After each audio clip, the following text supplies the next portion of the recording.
Hey, welcome to the Science and Magic podcast and YouTube channel. Dr. Prichard, I'm so happy to have you here. It's my pleasure to be here.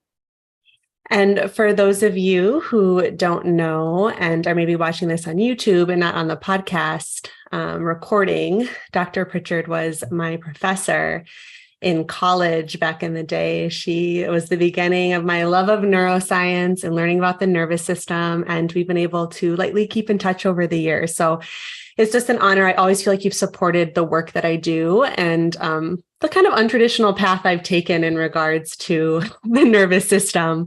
So we're going to talk about all things sleep today. And Dr. Prichard is a sleep expert, neuroscientist, and professor of psychology and neuroscience. And her research, it's been summarized in places like U.S. News and World Report, PBS, NewsHour, Huffington Post, ABC News, USA Today. And so we are in good hands.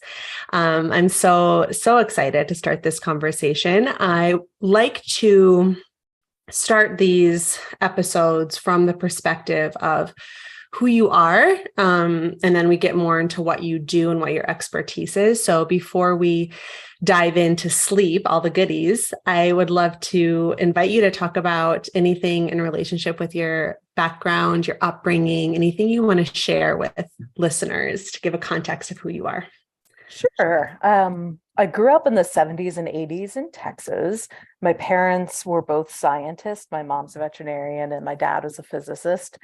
And I grew up with just a lot of great atmosphere for asking questions and learning about the world.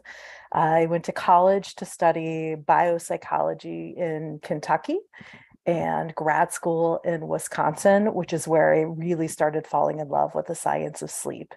So there I got to work with some of the world's leading experts, clinicians on sleep and sleep disorders.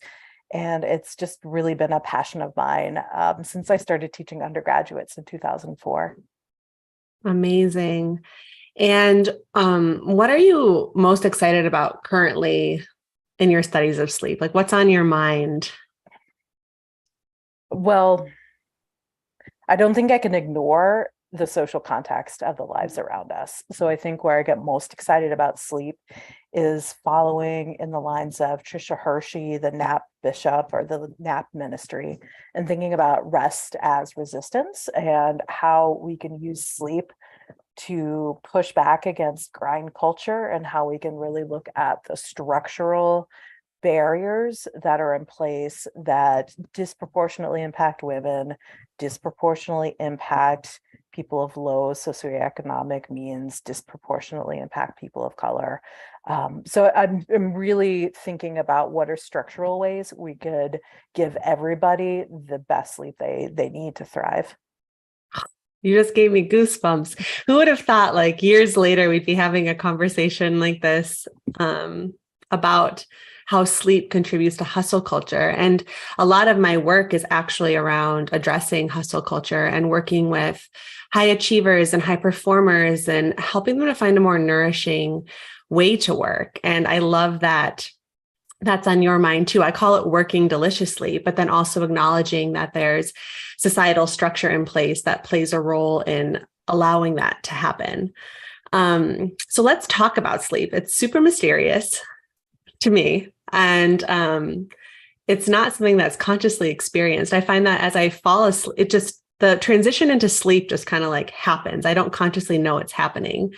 Can you talk about what is going on in the brain and in the body when we fall asleep? And keep in mind that those listening, some have some light science backgrounds, but it's a pretty more kind of general public. So you're welcome to use science terms with the context of kind of teaching the science to more of a, maybe, I don't want to say beginner level, but maybe people who haven't been exposed to a lot of science terms. Sure. The other day, my partner and I were talking about if you were blessed with funds and charged with opening up a museum, what sort of museum would you open? Right. And he said, I would open the Museum of Consciousness. So he's very into like meditation and reflection and different forms of consciousness. And I realized I would open the opposite. I would open a museum of sleep, and sleep is really the opposite of consciousness. So if we're thinking about what's happening in the brain during sleep, it's kind of like the undoing of consciousness, which is really fascinating to me, and how all animals need sleep to live. They need to somehow, in their brains, in their bodies, dissociate from their conscious experience every day, or they die, basically. I mean, you could go maybe a couple of days without sleep, but no more. So this process of sort of letting go of your conscious experience to allow your brain to have different patterns of neural activity is something that just fascinates me. Letting go of consciousness. Wow. Yes. So as we fall asleep, and you're right, we don't realize when we're falling asleep. Most people are asleep for 10 minutes before they realize they're asleep. If you nudge them and ask, are you awake or not? Most people aren't aware of that early point, which makes for scary driving. So never drive sleepy, by the way, because you can slip into sleep without realizing it. So when we start to fall asleep, our brain waves slow down and they become more synchronous with each other. And what drives them more is internal sort of body cues rather than external cues. So we're not listening to the outside world, we're not seeing with our eyes, but a different sort of rhythm that takes hold, that's driven by deep in our brainstem, deep in sort of the areas that coordinate hormonal responses in the thalamus. Mm-hmm. Yeah, that slowing of brainwave frequency.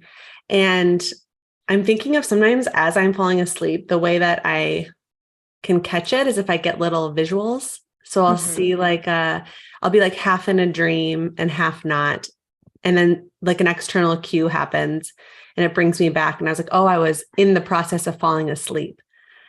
And that is, I'm assuming brainwave frequency slowing down. Yes. Okay. Yep. Yeah. Yep. And that is also a state that sometimes can be reached through meditation. Yes. Yeah. So I know there's various cycles of sleep. And can you give just a brief overview of each cycle and why each cycle is important? It's not just kind of falling asleep and all of the sleep is the same. There's actually seasons as we sleep. Right. So I will talk about light sleep, which is a form of non-REM sleep, deep sleep, which is also a form of non-REM sleep, and REM sleep, or rapid eye movement sleep. So light sleep is that experience you have of just falling asleep, or maybe tossing and turning and time is passing, but you know you're not in deep sleep. And this is maybe half of our time is in light sleep. This is something that a lot of people will experience more of if they are in a situation that is new or where they have to be on alert. Like I felt in my first couple of years of being a parent that I didn't get much deep sleep because I was always listening for baby crying, breathing differently, any kind of stuff like that. So that light sleep still allows you a little bit of vigilance. And it's not as restorative of deep sleep, but it's usually about half of our sleep.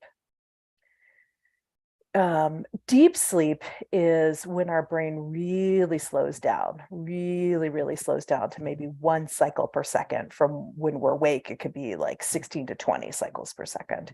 So in deep slow wave sleep, we really would have a hard time waking up from it. So an alarm clock could go off, you wouldn't realize it. People could be talking to you and you're out.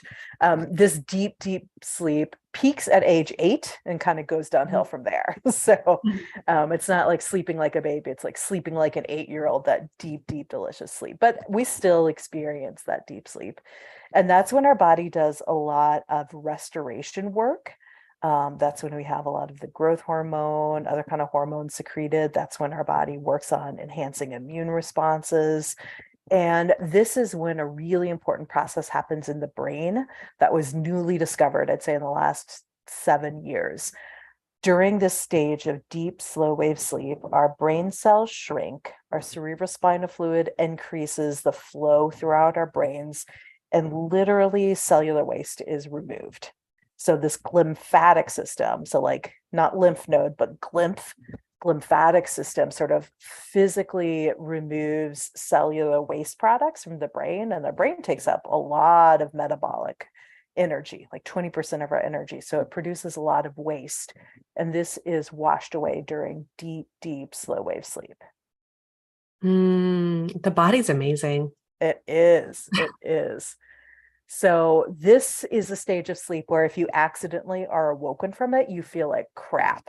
You Uh-huh. have sleep inertia. So if you just willy-nilly set an alarm clock, you could accidentally wake up from this time and it feels awful.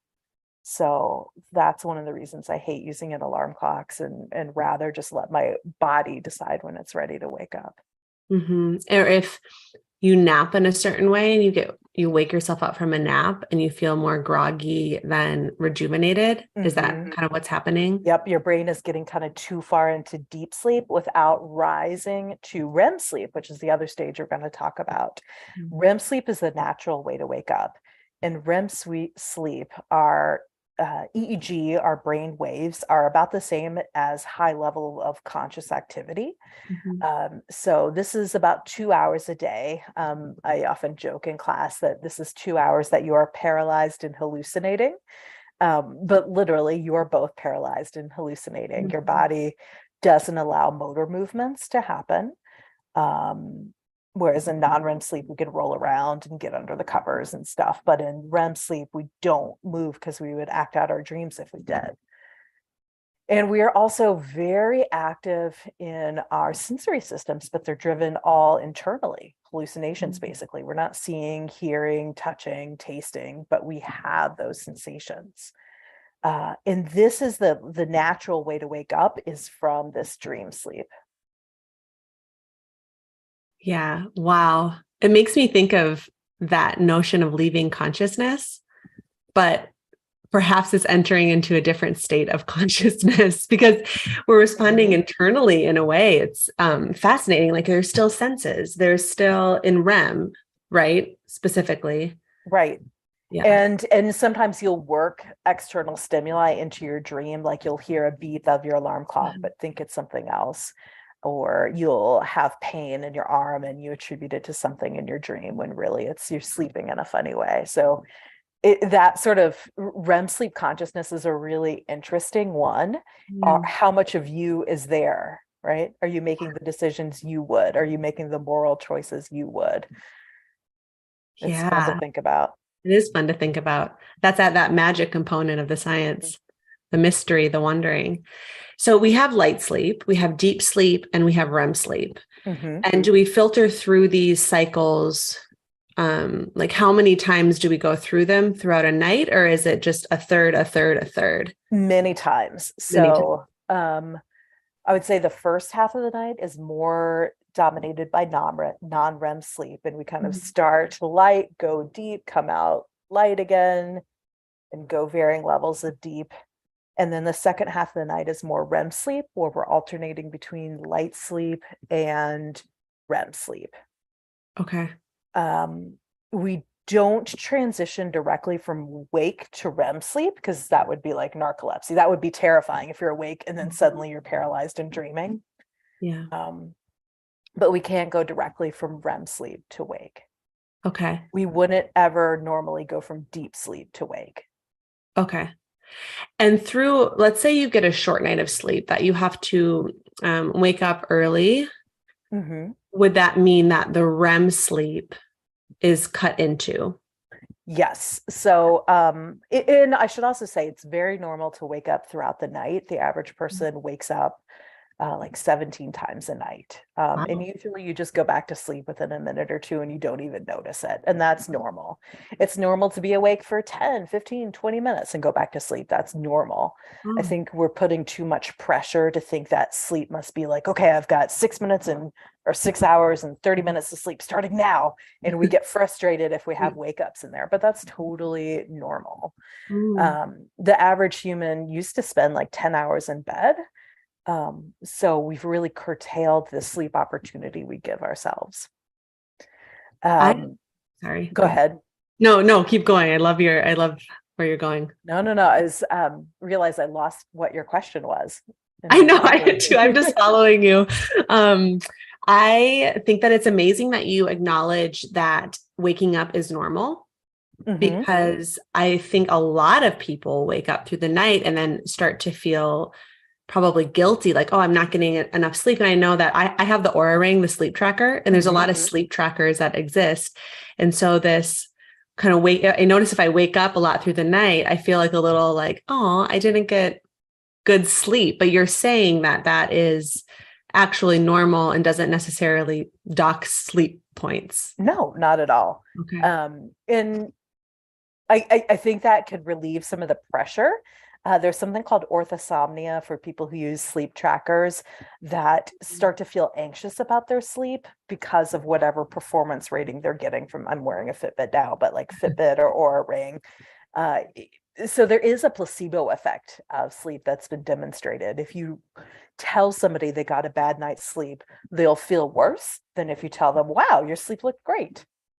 Yeah. So in some ways, we don't want to be reflecting too much about what our watches or apps say, but really driven more by what our bodies are telling us. Yeah, we just got a comment. Okay, I thought it was so abnormal the amount of times I wake up at night. That is great to know. I had the same reaction. I was like, oh, that's so interesting. Just taking some of that, I don't know, normalizing it, that it's okay to wake up a little bit, that it's not docking your rest. And that helps me a lot right away. What about, so I have heard that drinking alcohol before bed or close to sleep interferes with the REM cycle, because the REM cycle is more of an active state of the brain. Do you have anything to say with how, because I know a lot of people they'll drink alcohol before bed to help them to fall asleep. Right. And I'm here to sadly say it's not good for us. So what it does for sleep, it gives you the illusion that you're falling asleep faster, but it suppresses REM sleep and it really increases our nocturnal awakenings.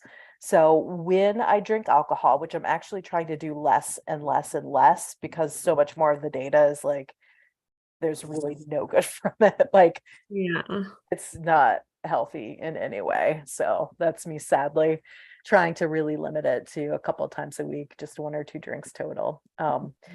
But when I do have an alcoholic drink, I like to make it maybe around dinner time, such that it's out of my system and it doesn't interfere with sleep. What can be tricky, and this gets back to the question I forgot before, is what happens if we interrupt our REM sleep? And alcohol is notorious for suppressing REM sleep. So let's say you're a heavy drinker and the limit for safe drinking for women is 7 drinks a week. It's not that much, actually. And then again, I teach college, so that's higher level of drinking on average. But when you're getting to that point of alcohol in your system, you're suppressing your REM sleep. And let's say you drink on Thursday, Friday, Saturday, that's 3 nights in a row where you're getting less than normal amount of REM sleep. Then there's something on the first day you don't drink called REM rebound, where your REM sleep comes back because it's homeostatically regulated. If you suppress it, it will reemerge, but it does so at the expense of deep sleep. And it shows up more as nightmares. So in restless sleep. That is so interesting. Yeah. So first tip for those tuning in is to just kind of consider when you drink and how often. And that would be a great way to start increasing the quality of sleep, which we'll talk about in a little bit here. I want to take a couple of questions just because they're coming in. Hi, Coco. I am so intrigued by today's topic. For me, during the day, I tend to feel so tired, sluggish, exhausted. But the moment night comes around, the thoughts take over. And the next thing I know, it's 2 a.m. They also say, Dr. Prichard is blowing my mind. Oh, I think they were a student of yours in college. Oh. Okay. So I have ended up identifying with being a night owl. Why does this happen? Let's talk about that night owl.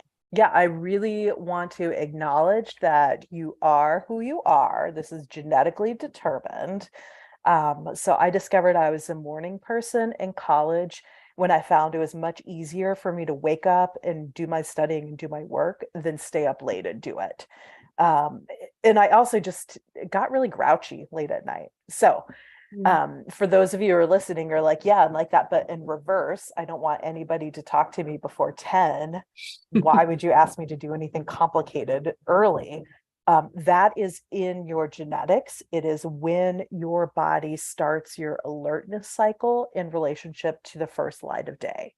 So my body naturally wants to go to sleep a couple hours after sunset, which is hard in a Minnesota winter because that's like 7 p.m. And it naturally wants to wake up like an hour before sunrise.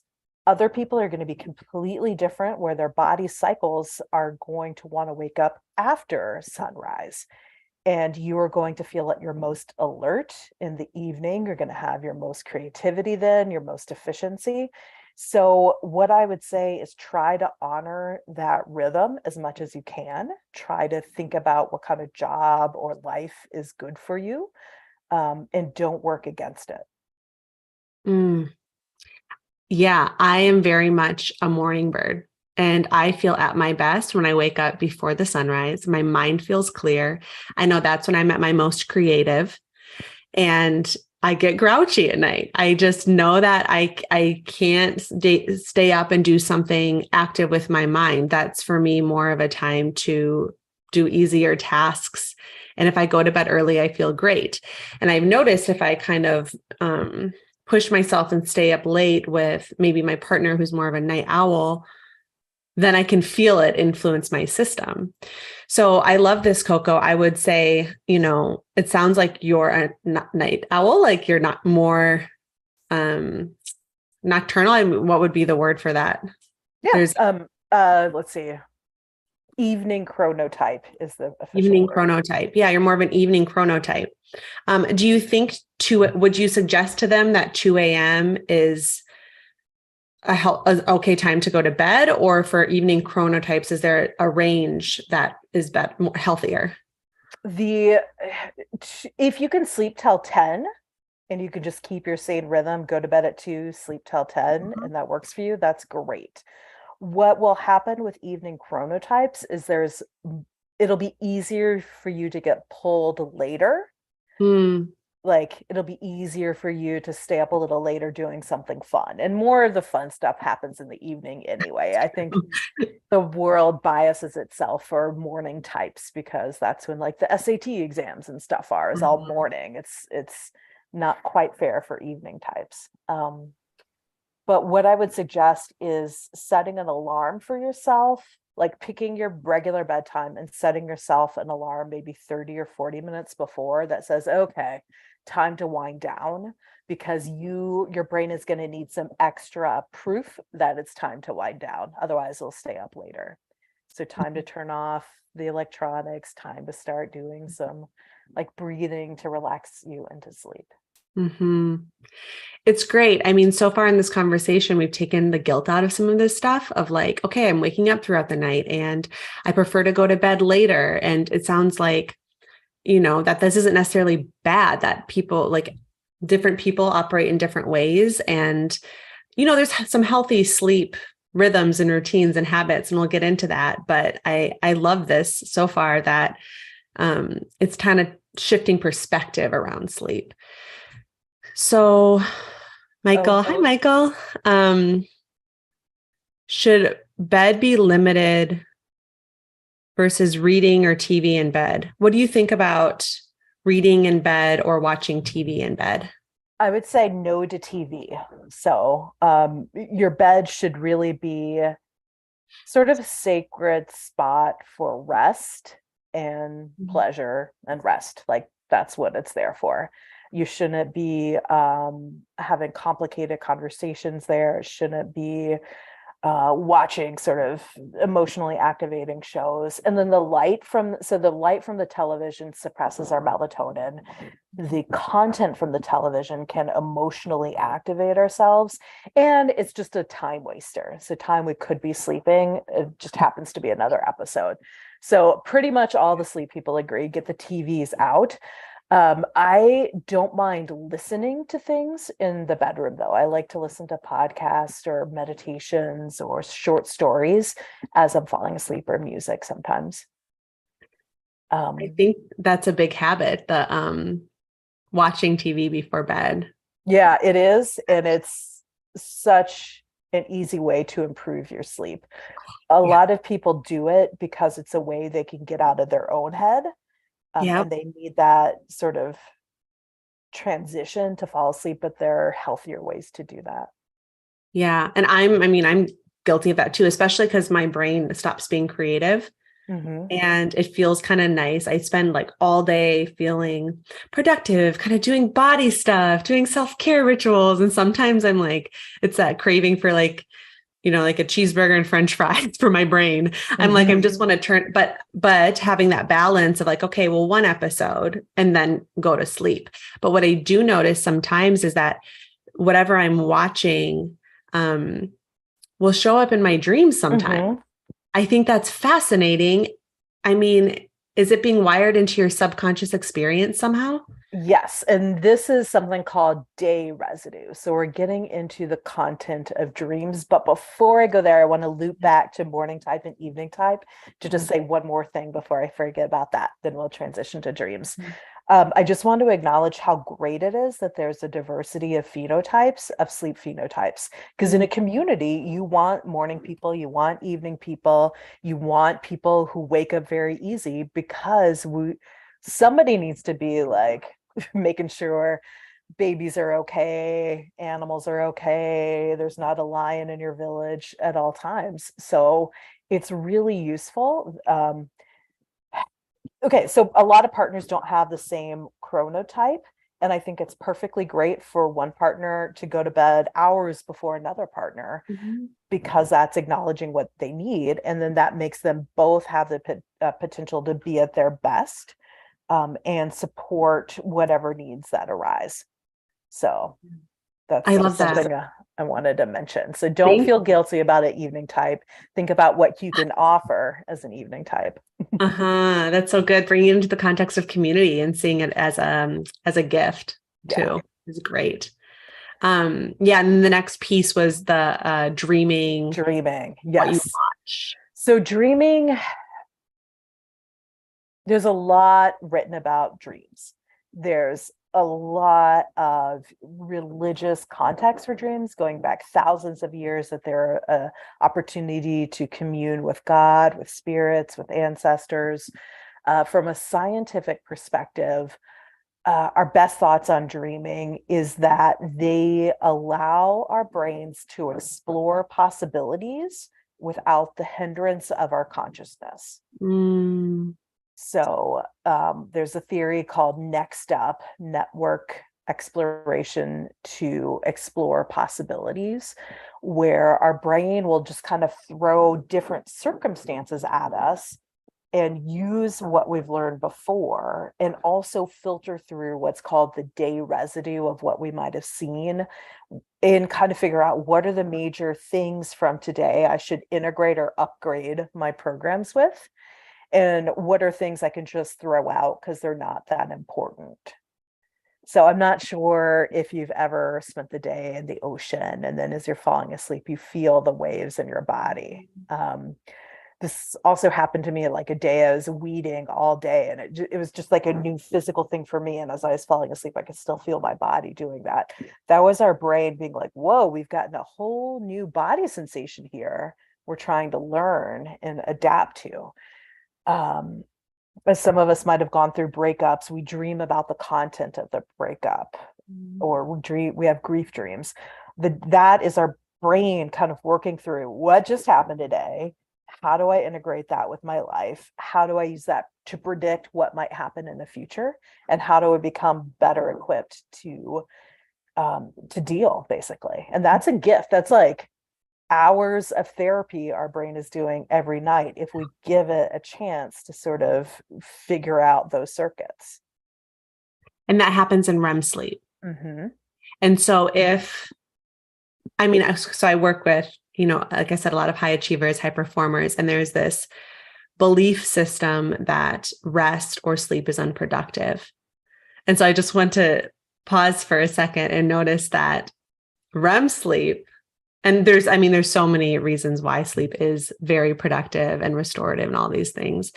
But just for those listening, for that motivator too, as if rest isn't enough, thinking of integrating your day and making meaning of your day and what you have learned and sifting through that information in the REM cycle specifically is a really important part of having the type of brain and nervous system that you want to maneuver through your life. Absolutely. Nobel Prize winning experiments have emerged from REM sleep. The dun, da, da, da, da, da, da, da, those bars, that music from Rolling Stones, that was emerged during REM sleep.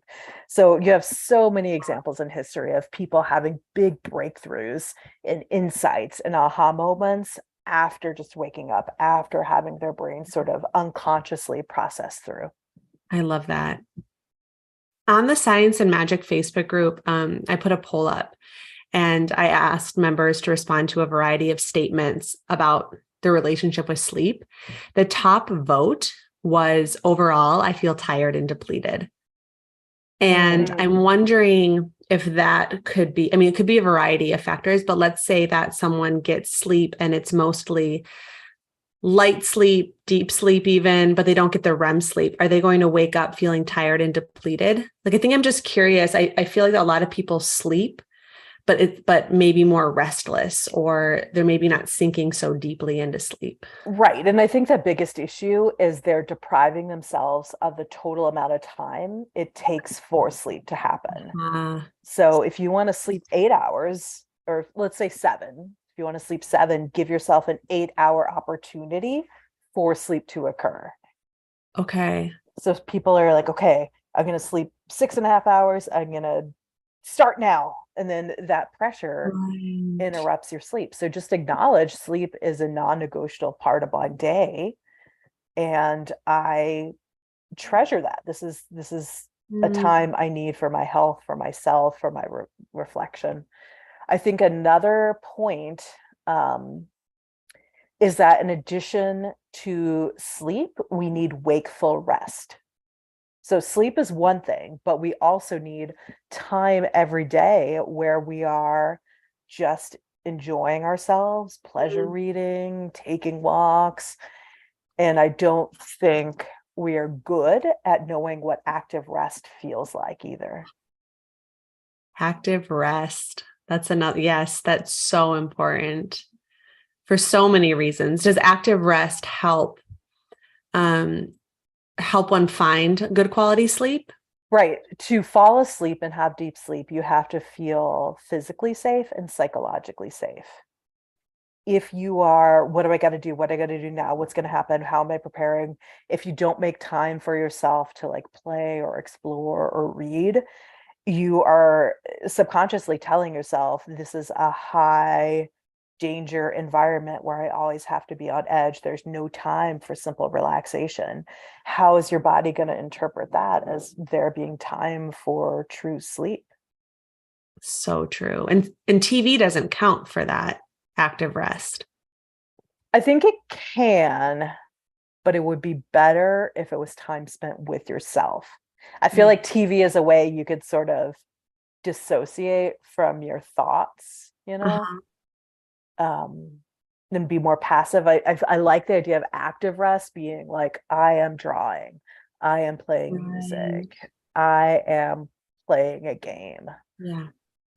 In your own story versus a story right outside of you. Yep. Yeah. Let's talk about, so in this idea of feeling tired and depleted, what are some things in our modern society that have a negative influence on? I mean, I know there's plenty. Let's talk about external influences first. So things like light or sound, and then we can go into more behavioral patterns. Okay. I was going to start with, we have no like paid parental leave, right? Yeah. It's like a policy. That's one of the ways the United States stands out as an aberration. Most countries give 6 months, a year of paid parental leave. Is just policy of what happens, plus support in other ways as well. Schools start way too early for most kids' bodies. So we shouldn't be having any kid on a bus, any kid who's been through puberty, I should say, before 8 a.m. It's just their bodies aren't ready to wake up yet.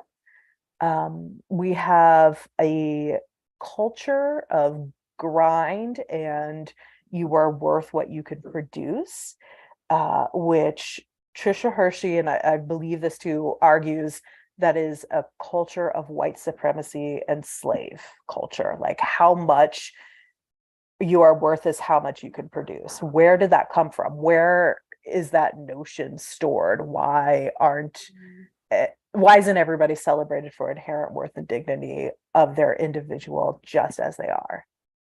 So I think it's really tied and rooted into culture. I'm speaking to law school students next week, and I'm just thinking about the burnout rate for that career is so high, so very high, that shows up in our bodies, and how those billable hours are on like the quarter hour interval, right? So you could be giving up 3/4 of an hour of billable hours by sleeping in, and what that does to your sense of worth and identity.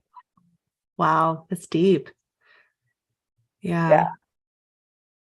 Oh my gosh, my mind. I'm like, you're just like, I love what you do. I love your approach. I have such a resonance and I continue to learn so much from you.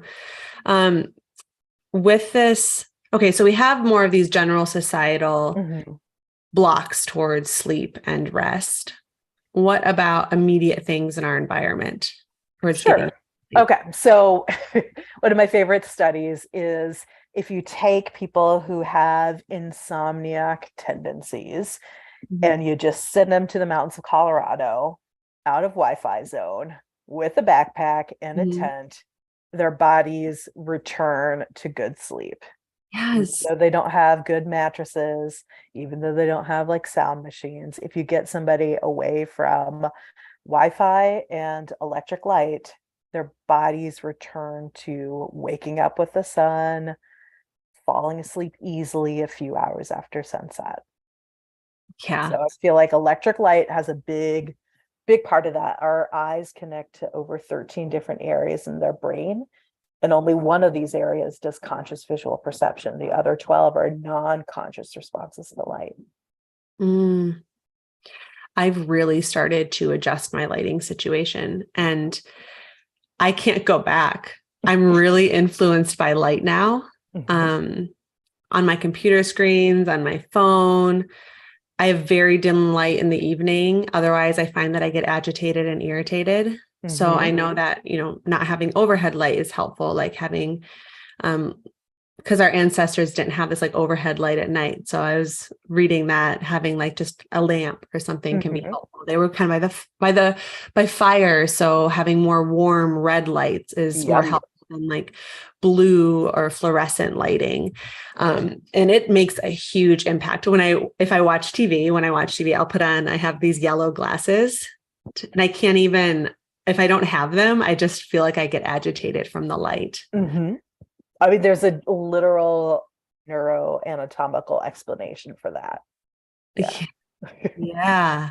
And you also said, reserve your room as best you can for sleeping, for pleasure, not doing a lot of thinking, watching TV in your bed, homework in your bed, processing complex, high cognitive thought patterns in your bed, like all these things. Right. And you don't want to also associate your bed with being frustrated that you can't sleep. So Mm. if you're in bed and you're feeling frustrated or agitated or awake and it's been 20 minutes, just get out of bed, leave the room, do something in dim light until you start to feel sleepiness creep back in.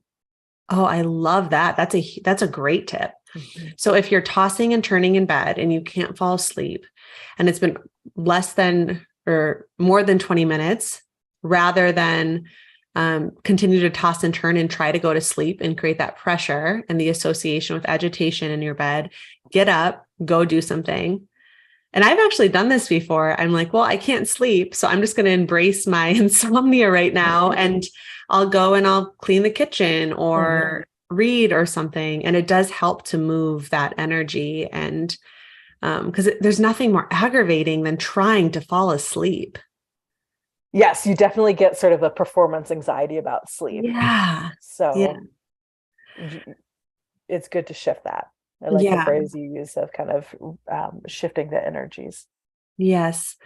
Um, so I'm curious, you work on a college campus, and I remember I was very different in college. I was very much more a kind of workaholic, high achiever. And that's why I have the career that I do is, I've learned a lot from that experience and now I'm helping others shift that. But the demands of being on a college campus and being a student are high. I mean, the deadlines, the homework, the presentations, the becoming, in many cases, a young adult and figuring out, who you are and the social pressures. I mean, there's a lot. And when talking about kind of like cultural blocks towards getting good sleep, I'm just so curious, knowing what you know about sleep, how do you navigate your knowledge as a professor on a campus and work with your students who may not, not every one of them is the archetype of a high achiever, but college sort of demands you to have that energy in a lot of ways. Right. And this is where I really see socioeconomic, racialized advantages show up. Are you a student who has to go home and take care of your younger siblings? Are you a student who is the interpreter for your family and has to go to all the medical events? Do you have to work 30 hours, 40 hours outside of school just to make ends meet? So it's frustrating for me to see that play out time and time again, and that the students who can frankly afford to have good sleep have such an advantage over the students that don't, in terms of their grades, but also just their health capital, their mental and physical health, their ability to stay in school. And that's some of the research I've done. How I approach it, so we can work on the individual level of just saying it's good to rest. You deserve sleep. Everyone deserves sleep. And to convince students that high achievers are actually good sleepers, that the captain of the cross country team, who's also a pre-med, who's also an ROTC, is definitely getting consistent, good quality of sleep, because there's no way you could do all those things if you weren't. That's a powerful perspective shift. Yeah. High achievers get good sleep. Yep. Or they burn out early. Or they burn out early. Yeah. Yep. And you see this in like Major League Baseball, the how many years you can stay professional is predicted by how well you're sleeping when you come in. So it's something that we want to say, like, your time is the most precious thing you have, and you've got to give yourself the sleep you deserve to fuel what you do in the day. Yeah. And that is a perspective shift.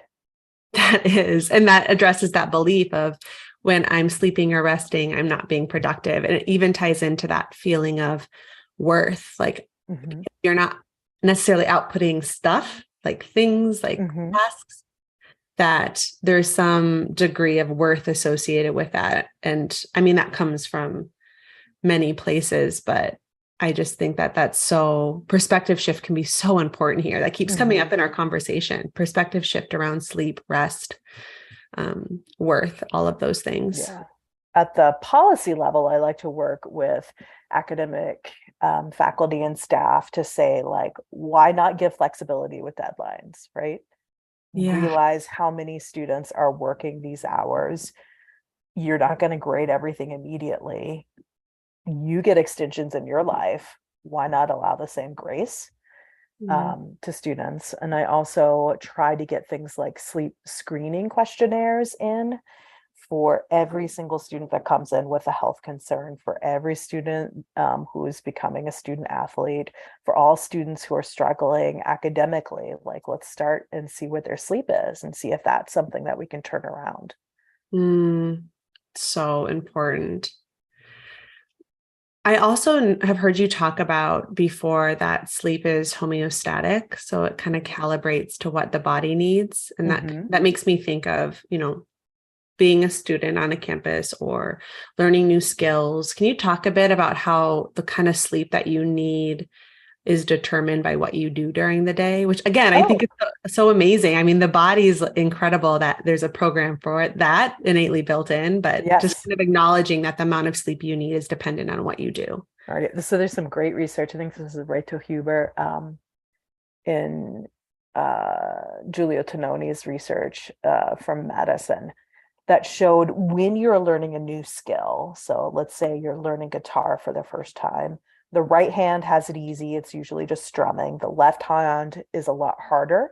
It's got to control the chords. So if you take people who've never done guitar before, give them a 2-hour guitar lesson, that night, the area of their right supplementary motor cortex that controls their left fingers sleeps deeper.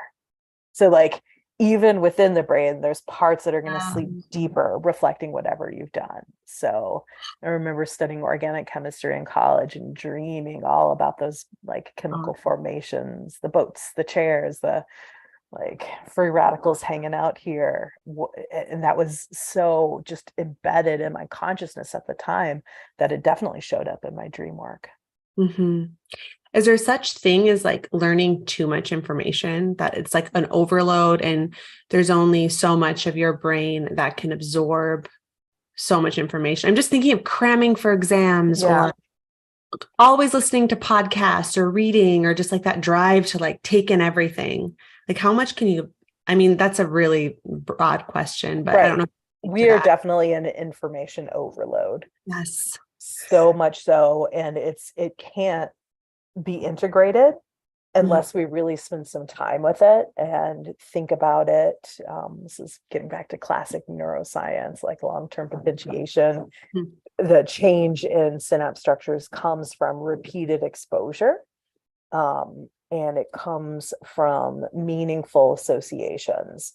So I really think we need to be better stewards of what sort of information we're taking in, how much of it is stuff we actually want in our brains, and how much of it we're just sort of passively picking up, even though it's not good for us, or maybe not even true in many cases. So how can we curate what sort of information we're exposed to during the day that is literally laying synaptic grounds for who will become tomorrow? Yeah. Curate the type and the amount of information that we take in during the day. That's a powerful reflection for me too, because I love listening to podcasts, YouTube videos. Like I'm very audio, and I love doing it while I'm cleaning or cooking, or, I'll put it on the background as I'm driving somewhere. But sometimes I'm just doing it for the sake of doing it. And I ask myself, do I actually want to hear this? Like, do I want this to be land? And it becomes more of a habit. And I think being intentional about that is really important, because it is, as you're saying, being wired into the brain while we sleep, which I think is just fascinating. Yeah, I do not get US's obsession with murder. So serial murder, like podcasts and shows, and all those are so popular. True crime this. Like, why? What are we doing? What is that laying the framework for just accepting as entertainment?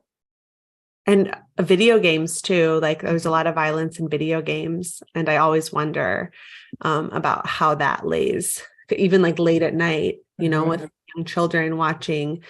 I'm like, how is this influencing the brain? Is there a difference between listening to something versus watching? You mentioned that watching TV isn't ideal, but if you were to listen, like close your eyes and there's a TV on in the background, would that do something different in the brain? Well, the light can get through your eyelids. So Yeah. even if your eyes were closed, the light from the TV would get through your eyelids and suppress your melatonin. So we really want the bedroom environment to be as dark as possible. Um, I do sometimes like to listen as I'm falling asleep, but I usually put a sleep timer on a podcast or a short story so that I'm only getting 15 or 20 minutes of it. Uh, I think it depends on what you're listening to. Yeah. What is the tone of this? How is this feeling in your body right Yeah. now? Yeah. That's great. Um, I'm curious if you have any sleep rituals. So I know you shared that you'll listen to, a short story or meditation. Do you have anything else that you like to do before bed to just wind your system down that works for you? Like you said, I am a person turning off all the overhead lights Uh-huh. like an hour after sunset at least. So I think that's really helpful. Mhm. Um, Sometimes I like to do breath work or box breathing. When you're really focusing on your breathing, it takes so much mental energy, you can't really get in your head about your Yeah. day to day, whatever it is that's bugging you. I like to pleasure read at night too, a little bit. And that's helpful for me because it tells me when my sleep window is, when is an easy time for me to sleep and slip into sleep because my eyes feel tired, like I have trouble focusing. And when that Mhm. happens, I know, oh, I can fall asleep really quickly now. Time to Great. turn down the nook Yeah, I love under the that. covers. I've been really into doing like a oil massage and then taking Mm, a hot shower because I find that that really pulls me into my body and it feels like the yep. oil soaks into my nervous system and just calms my nerves, my skin. It feels like a queen ritual or something. I'm Yeah, like, absolutely. so good. So yeah, if you're tuning in, if you're listening, thinking about what rituals you could do to help encourage that good quality sleep that aren't necessarily like having a glass of wine or watching TV show that involves low lighting, and just being really proactive about that can help you to get rest. So I'm going to ask one more question, and if you're tuning in and if you have any other questions or comments, now would be a good time to type those out because we can do a little Q&A. But this one's not related to science. One of my curiosities on this podcast and YouTube channel and my platform in general is kind of blending the spectrum between science and magic so that they're not separate things with separate voices, that there's actually a continuum. And I've worked with several scientists as clients, find that all they want to do is talk about magic. And Mhm. I'm wondering, as a scientist yourself, like, how do you approach magic in your life? What does it mean to you? And do you incorporate it in any way? Could be personal life or career, your approach to science. That's a great question. I find I'm very comfortable with the word agnostic, meaning I don't know. Like it feels like a Oh, very easy space for me to live in, whether it's like what really is consciousness or what happens before we're born or after. I'm like, oh, I don't know. yeah. There's Oh, it's very comfortable for me to think about there's a whole world of mystery in the brain or how brains connect maybe between people across time, that are there multiple universes. I love everything everywhere all at once is one of my favorite films. okay. Have you seen it? No, I'll have to check it out. Please do check it out. So the kind of multiverse concept Okay. of what it's like. So I feel the possibility for magic in those moments, and I like to open myself to experiences of wonder. I've had a couple, I'm not sure if you want to call them mystical or out of body experiences in my life that I've not been able to attribute to science. Like one was when I was early in grad school looking at a microscope, just looking at the beautiful connections of neurons and just seeing like there's got to be a greater sense in the universe. Like this is such beauty. I cannot believe that I get to see this. And it was sort of an out of body mystical experience I had late at night under the microscope. And another was after Reiki work. I had sort of an out of body experience of my body lifting and changing orientations. And I'm like, okay, that was either a somatosensory hallucination or some really cool energy work. I'm comfortable not having to put a label on it, but I like the possibilities that exist. Oh, that was so articulate. I love that. I'm very comfortable with not knowing. And I think that makes a lot of people really uncomfortable. But I find that the more that I learn about the body, the more magic I experience. And the more that I work with the body with my hands, the more I understand the nervous system, the more I sense into energy, the more it is like a galaxy. It's fascinating. And the more I realize I don't know. And that is a propelling motivation to just continue to learn, and that there will never be an end point to that learning, that it's a process. And yeah, it's like, it was so well said how you mentioned that. So thank you so much for your perspective.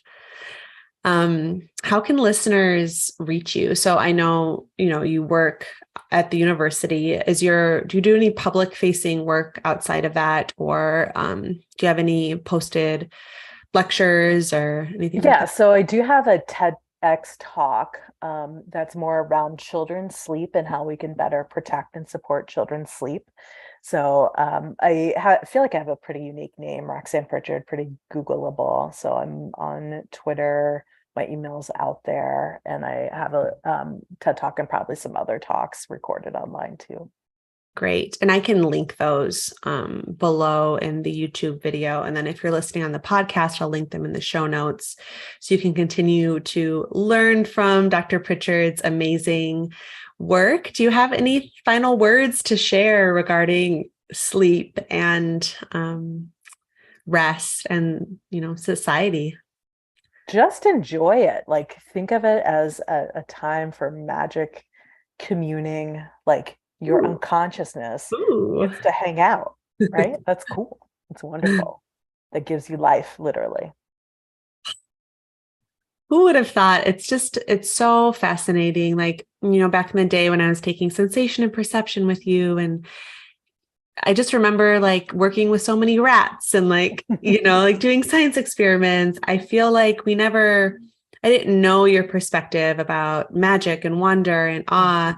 But that was a part of your energy and a part of your presence, and that there was some sort of resonance. And as both of our careers has continued to grow, mine after college and yours throughout the years as well, that we're able to connect in this way. It's really special to me.